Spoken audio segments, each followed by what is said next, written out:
Hello everybody, this is your host for Tiffany's Community Spotlight at Home and Cooking with Tiffany DuBois-Morales. Tonight's dinner is a very special one. We are going to be doing braised rabbit with a red Swiss chard saute as well. And we're gonna go a la française and Italiano for the spice rub. So sit back and relax and we'll be back.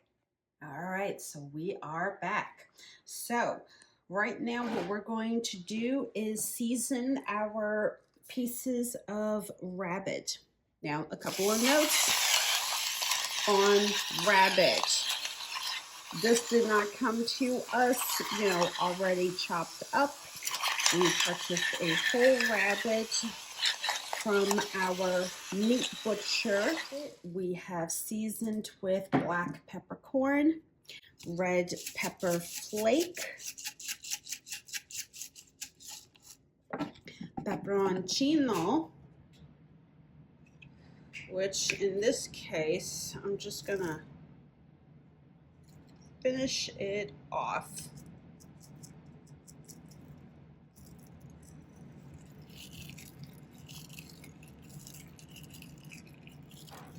Italian seasoning.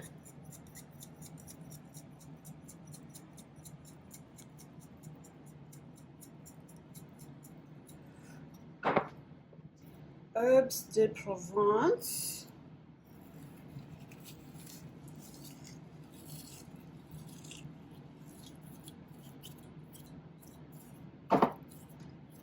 And tarragon. In this case, we're now just going to go ahead and rub-a-dub-dub our whole pieces of rabbit.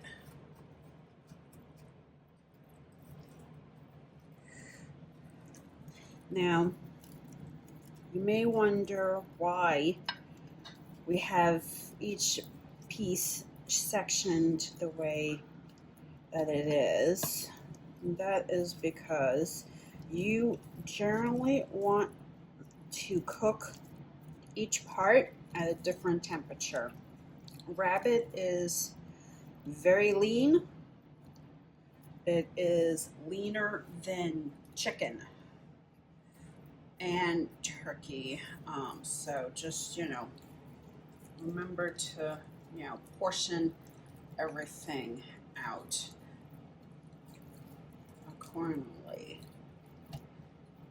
But, all right, our babies are now, sufficiently spiced. Time to go wash your hands and we'll be back. Okay, everybody, we are back. So in the time that it has taken for our rabbit pieces to kind of marinate in the dried rub that I added to it, I have gone ahead and sliced yellow onion, carrots, celery, 2 serrano hot peppers, 510 grams of plum tomatoes, and 301 grams of red Swiss chard. So this is basically what I've been busy doing. But right now we are going to go ahead and start cooking our whole pieces of rabbit. So we have added 1 tablespoon of vegetable oil because you guys know that we're still trying to lose weight. I still have about 50 pounds that I need to, lose, but that's that. Each piece of the rabbit has different cooking times, but the important thing that you should all note is rabbit pieces must be seared. They will not remain juicy and tender and come out, you know, as good as it can be, unless you sear each piece together. So we're just gonna make just a little more room, and we're going to sear each side of the rabbit for a solid 4 minutes covered. Now I have gone ahead and flipped them back to their original position. You want to sear each side of the rabbit for 4 minutes the first when you place them in, and then another 2 to 3 minutes on the other side. And now we are just going to remove our rabbit pieces onto our cutting board. Now, cutting boards, for those of you that have cutting boards, we have 3 of them. You always want to specify which ones are for your meat, your vegetables, and your seafood and or fish. This cutting board is strictly for our meats. But we'll get back to that in a moment. Right now, we are going to throw in our 6 pieces of garlic, our 133 grams of yellow onion, our 200 grams of carrots,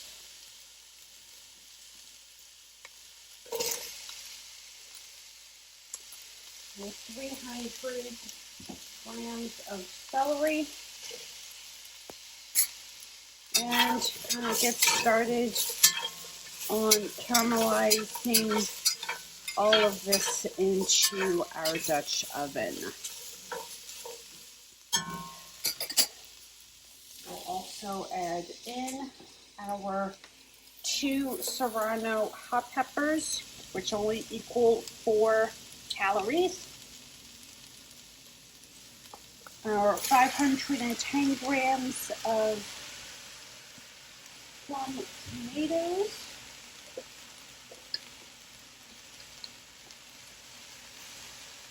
And we're gonna do about 3.5 cups of our vegetable stock. Yes, it says chicken broth on the jar, but you know, I believe in reusing our jars for my original creations, which, based upon the smell right now, has additional Moroccan spices, which is going to meld very well with our French and Italian style rabbit, which rabbit is extremely popular in Malta and Sicily and pretty much France as well. So we'll be back. All right, so we are back. Now, I have gone ahead and covered our Dutch oven so we can bring the base for our braised whole rabbit to a boil. So let's see where we're at. It's not quite boiling yet, but regardless, we are going to go ahead and add in our pieces of rabbit. Now, rabbit is, like I had said previously, a very lean cut of protein. You generally want to cook this low and slow. But, you know, people have to eat, and a trick that I've learned is to basically submerge the whole Dutch oven in its juices. So we are going to add in a little bit more water so that the whole thing gets covered, and then we're going to add in our 2 sprigs of fresh rosemary, the juice of 2 whole lemons, and about 3 cups of already sliced fresh cremini mushrooms.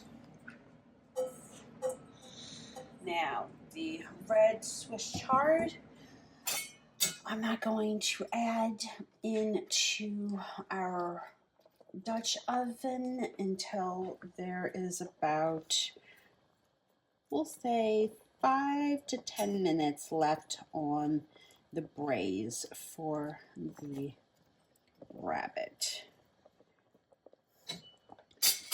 So we'll be back. I have just finished adding our red Swiss chard to our slowly braised whole rabbit with vegetables. Now, in terms of cooking time, the whole dish was set on a low simmer for an hour and a half. If you don't have an hour and a half available to make this dish, then another alternative would be to add it to a slow cooker or an Instapot, you know, on like the soup setting. But yeah, I had the time, so I made it, you know, in our Dutch oven. Thank you once again to the lovely purveyors of Gianta's Prime Shop for basically having the rabbit on hand for me to purchase. The spice rub is still courtesy of the Head Nut at Reading Terminal Market, and our vegetables minus the garlic were all provided by Iovine Brothers, also at Reading Terminal Market. See you in a little bit. Take a look at our finished product. We have our slow braised whole rabbit, which we shredded so that it would be uniform with our vegetable medley mix, which includes red Swiss chard, onions, tomatoes, carrots, and fresh herbs and everything else. Do not forget to like, comment, share, and more importantly, subscribe to Tiffany's Community Spotlight at Home and Cooking with Tiffany. If you have any questions, feel free to reach out to me directly on YouTube or on your social media handles. I'm your host, Tiffany.